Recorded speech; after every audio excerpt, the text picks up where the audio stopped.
皆さん、こんばんは。灯火に隠された白く空の博物館へようこそ。本日は徳蔵伝承についてお届けします。昔、徳蔵という船乗りがおりました。徳蔵は北に動かない星、根の星があることを知っていたので、この星を利用して夜の漁に赴き、安全に、そしてたくさん稼いでいました。夜、徳蔵が海に出ている間は、奥さんは根の星を眺めながら機織りをしていました。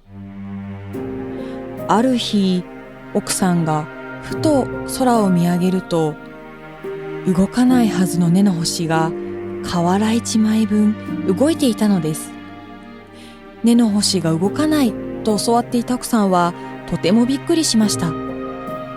海から帰ってきた徳蔵に根の星が動くことを伝え、そこで徳蔵は初めて根の星が動くことを知ったのです。これは根の星こと北極星の動きを発見する伝承です。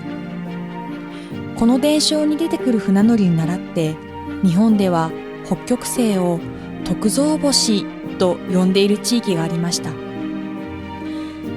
ただ、この徳蔵の伝承は地域によって話もそれぞれ。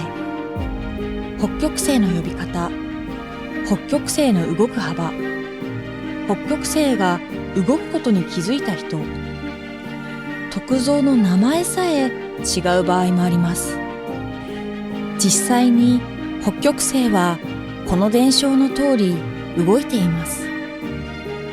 地球は自身が回る自転をしています。その自転する時の北の回転軸に肉眼で見られる一番近い星が北極星。今は子熊座のポラリスがそう呼ばれているのですが、現在ポラリスは1度弱軸から離れています。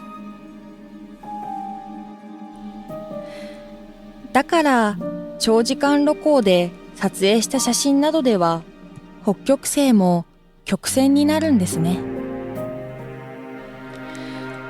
北極星が動かないことに気づいた徳蔵もすごいですが、動くことに気づいた徳蔵の奥さんもすごいですね。毎夜星を眺めていたら、このような面白い発見もできるかもしれませんよ。さて、本日の博物館はこれにて閉館です。